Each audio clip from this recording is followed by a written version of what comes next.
Hi friends, welcome back. भाई PM Modi's this mistake made America angry? Who cares? Modi ji की ऐसी कौन सी mistake है? सबसे पहले तो अगर वो देश हित के लिए थी तो that is not a mistake. अगर अपने भारत के लिए उन्होंने कुछ किया है और उससे किसी और कंट्री को नुकसान हो रहा है या कुछ हो रहा है, हु केयर्स? हमारा देश पहले. और अमेरिका एंग्री होता है नहीं होता, हाउ केयर्स? देखिए, अमेरिका लेना, हम अपने भारत को देखेंगे.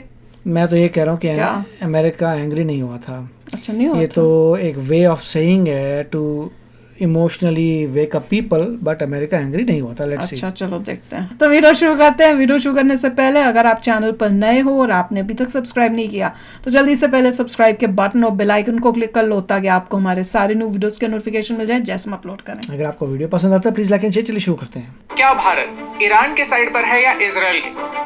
अगर आप दोनों जनरली की. लोगों से पूछेंगे तो लोग यही कहेंगे कि भारत इजराइल का दोस्त है, लेकिन अमेरिका कुछ और ही मानता है. क्या मानता है?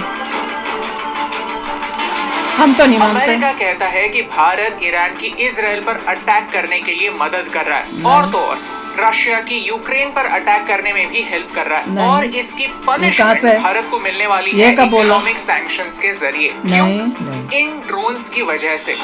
वो जो शिपमेंट गई है किसी कंपनी, वो तो कंपनी की गलती है. भारत हमेशा से किसी भी दूसरे की वॉर में किसी की कंपनी को किया सैंक्शन. लेकिन इसका ये मतलब नहीं कि किसी वॉर का हम पर इम्पैक्ट ही नहीं होता. कोई और ये नई न्यूज़ हो इसी इनडायरेक्ट इम्पैक्ट की शुरुआत. कहानी काफी इंटरेस्टिंग है और इसका इम्पैक्ट भारत के फ्यूचर पर हो सकता है. कैसे? समझते हैं आज के इस वीडियो में. चैप्टर 1, वॉर का बदलता रूप. एक वॉर कैसे दिखती है? आज के वॉर का रूप और हिस्टोरिक वॉर का रूप काफी अलग है.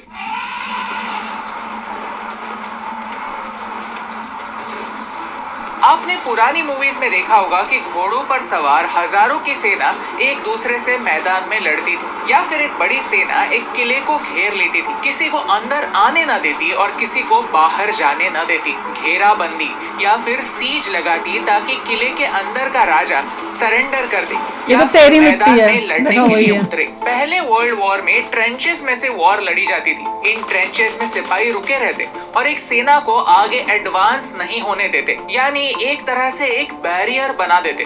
दूसरे वर्ल्ड वॉर में ब्लिट्जक्रीग स्टाइल काफी फेमस हुई. टैंक्स, एयरक्राफ्ट्स और नेवी को मिलाकर एक फास्ट और कोऑर्डिनेटेड अटैक नाजी जर्मनी अपने एनिमीज पर प्लान करता और उन्हें लैंड, एयर और सी हर तरफ से मजबूर कर देता कि वो अपने हाथ ऊपर करके सरेंडर कर दे. लेकिन ये सारे मेथड्स अब पुराने हो चुके हैं. अब है समय मॉडर्न वॉरफेयर का, जो डिजिटल वॉरफेयर और ड्रोन्स के रूप में लड़ा जाएगा. सोल्जर्स इन्वॉल्व नहीं होंगे.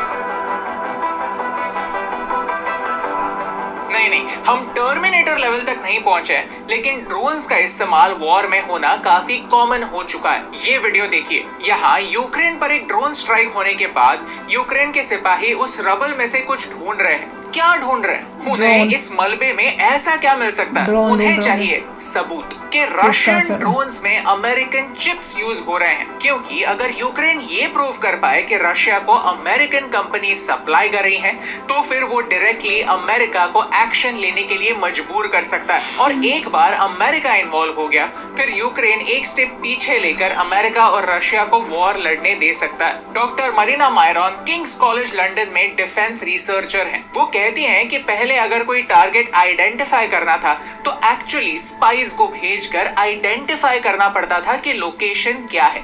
लेकिन अब ड्रोन्स के जरिए सिर्फ कुछ ही मिनटों में इंपॉर्टेंट मिलिट्री लोकेशंस आइडेंटिफाई हो सकते हैं, और तो और वही ड्रोन्स उन्हें डिस्ट्रॉय भी कर सकते हैं. यानी अब आपके एनिमी को प्रिपेयर करने का टाइम ही नहीं देते. That's why drones are dangerous. Ukraine वाले हैं. जैसे रशिया ड्रोन्स का इस्तेमाल करता है, वैसे यूक्रेन भी करता है. पिछले साल रशिया पर in total 190 drone attacks Ukraine ने खुद बनाए थे अपने कुछ अटैक्स में रशियन प्लेन्स भी डिस्ट्रॉय हुए. इस वीडियो में सिर्फ एक $400 का ड्रोन $1 मिलियन के टैंक को डिस्ट्रॉय कर रहा है. क्रेमलिन पर यूक्रेन ने किए इस ड्रोन अटैक के बारे में तो आपको पता ही होगा. इस अटैक के थ्रू सीधा पुतिन को टारगेट किया गया था. सोचिए, जैसे हिटलर के बाद कुछ ही हफ्तों में नाजी जर्मनी ने सरेंडर कर दिया था, वैसे ही अगर पुतिन को ही एलिमिनेट किया जाए तो वॉर इमीडिएटली खत्म हो जाएगी। यूक्रेन का यही मानना है और इस ऑब्जेक्टिव में ड्रोन्स काफी इंपॉर्टेंट रोल प्ले कर सकते हैं। ये ड्रोन वॉरफेयर इतना इंपॉर्टेंट है कि ये वीडियो रिकॉर्ड करते समय ही न्यूज आई कि रशिया ने यूक्रेन का एक यूएवी सेंटर डिस्ट्रॉय किया जिसमें 300 ड्रोन्स डिस्ट्रॉय हो गए। चैप्टर 2, रशिया, ईरान और भारत। ओके, तो एक ड्रोन का वॉर में क्या रोल होता है ये हमने समझा, लेकिन इसमें भारत का क्या कनेक्शन? रशिया ने ईरान से शहीद 136 ड्रोन्स इंपोर्ट किए हैं और यही ड्रोन्स यूक्रेन पर अटैक करने के लिए यूज भी हो रहा है। ये वही ड्रोन्स है जिनकी मदद से इजराइल पर कुछ हफ्तों पहले अटैक हुआ था। लेकिन ईरान यहाँ पर है और रशिया यहाँ पर, बीच में 4000 किलोमीटर की दूरी है। तो ये ड्रोन्स रशिया तक पहुंच कैसे रहे हैं? ये है सहारा थंडर, जो सरफेस लेवल पर तो एक इंपोर्ट एक्सपोर्ट कंपनी दिखती है जो ऑयल, गैस, रिफाइनरीज, पेट्रोकेमिकल्स जैसे प्रोडक्ट्स इंपोर्ट एक्सपोर्ट करती है। लेकिन कुछ ही समय पहले ये एक्सपोज हुआ था कि इसे ईरान का मिलिट्री ऑफ डिफेंस कंट्रोल करता है। ये है ईरान की ड्रोन इंडस्ट्री की सच्चाई। यहाँ आप देख सकते हैं कि कैसे एडवांस ड्रोन्स ईरान बनाता है।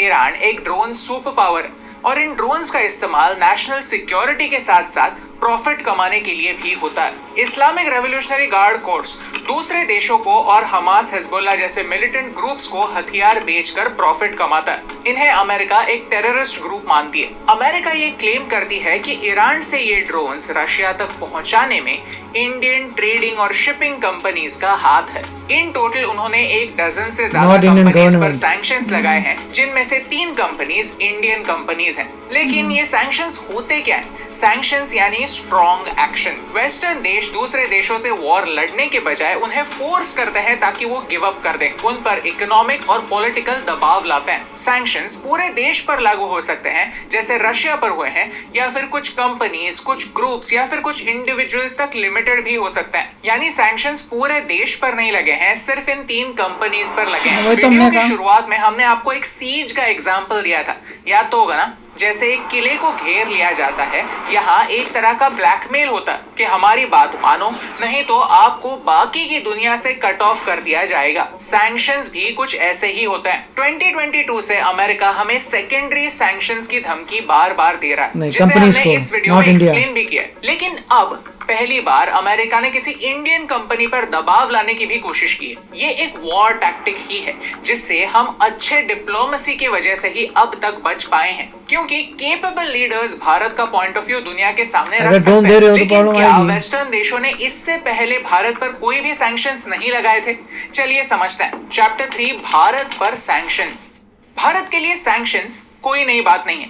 दूसरे देशों ने हम पर सैंक्शंस लगाए हैं और हमने भी दूसरे देशों पर सैंक्शंस लगाए हैं। आपको सुनकर हैरानी होगी, लेकिन हमने 1946 से लेकर 1993 तक साउथ अफ्रीका पर सैंक्शंस लगाए थे। बेसिकली हम उनसे ट्रेड नहीं करते थे क्योंकि वहां अपार्थाइड था, यानी रेशियल डिस्क्रिमिनेशन एक ऑर्गेनाइज तरीके से होता था। इसके बारे में डिटेल में जानने के लिए ये वीडियो जरूर देखिए, क्योंकि ये स्टोरी काफी इंटरेस्टिंग है। लेकिन जैसे ही अपार्थाइड खत्म हो गया, भारत ने भी सैंक्शंस हटा दिए। On the other hand, Bharat के न्यूक्लियर प्रोग्राम की वजह से भारत को कई सैंक्शंस फेस करने पड़े हैं। 1945 में अमेरिका ने पहला न्यूक्लियर वेपन बनाया और उसे जापान पर यूज भी किया। उसके बाद पूरी दुनिया में एक न्यूक्लियर रेस शुरू हुई।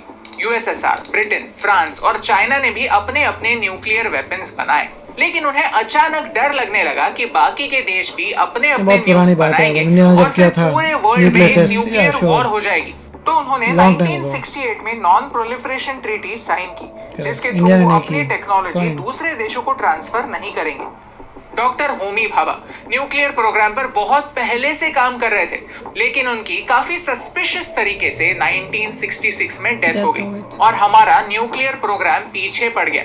हम एक न्यूक्लियर देश बने जरूर, लेकिन 1974 में ऑपरेशन स्माइलिंग बुद्धा के साथ हमारा न्यूक्लियर प्रोग्राम सिर्फ पीसफुल यूजर्स के लिए था जरूर, लेकिन फिर भी कनाडा और अमेरिका ने हम पर सैंक्शंस लगाए। नॉन प्रोलिफरेशन ट्रीटी के बारे में एक इंटरेस्टिंग बात क्या है पता? इसमें 2 मेन मुद्दे हैं। पहला मुद्दा तो हमने अच्छी तरह से समझ लिया कि कोई भी न्यूक्लियर पावर्ड देश को टेक्नोलॉजी किसी भी दूसरे देश को ट्रांसफर नहीं करेगा। लेकिन दूसरा मुद्दा ये भी था कि जिन देशों के पास ऑलरेडी न्यूक्लियर वेपन्स हैं, वो अपने न्यूक्लियर वेपन्स कम करने पर फोकस करेंगे। स्लोली सारे वेपन्स खुद ही डिस्ट्रॉय कर देंगे, ताकि फ्यूचर में किसी के पास भी न्यूक्लियर वेपन्स ना हो। लेकिन फोकस हमेशा सिर्फ पहली बात पर होता है, दूसरी बात पर नहीं। इसीलिए आज दुनिया के 93% न्यूक्लियर वेपन सिर्फ दो देशों के पास है, अमेरिका और रशिया, और बाकी के सिर्फ 7% वेपन्स इन 7 देशों के पास। Now how is that fair? In fact जब डोनाल्ड ट्रंप प्रेसिडेंट थे तब उन्होंने अनाउंस किया था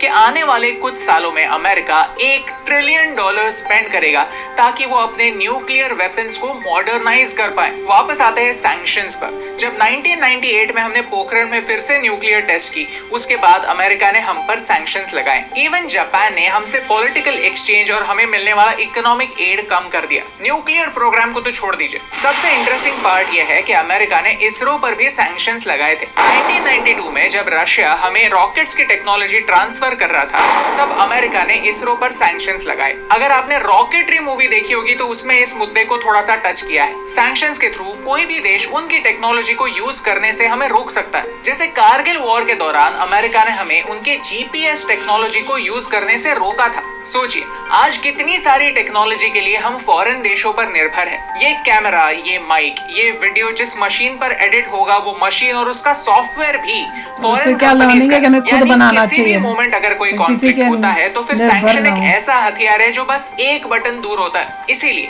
आने वाले समय में हमें हमारी खुद की इंडिजिनस टेक्नोलॉजी डेवलप करनी होगी, जैसे इसरो ने नाविक बनाया जो हमारा खुद का जीपीएस अल्टरनेटिव है। तो भाई न्यूज़ तो वही है कि जो 3 इंडियन कंपनीज है जिन्होंने वो ड्रोन्स को जो है वो ट्रांसपोर्ट किया था, वेपन्स देंगे।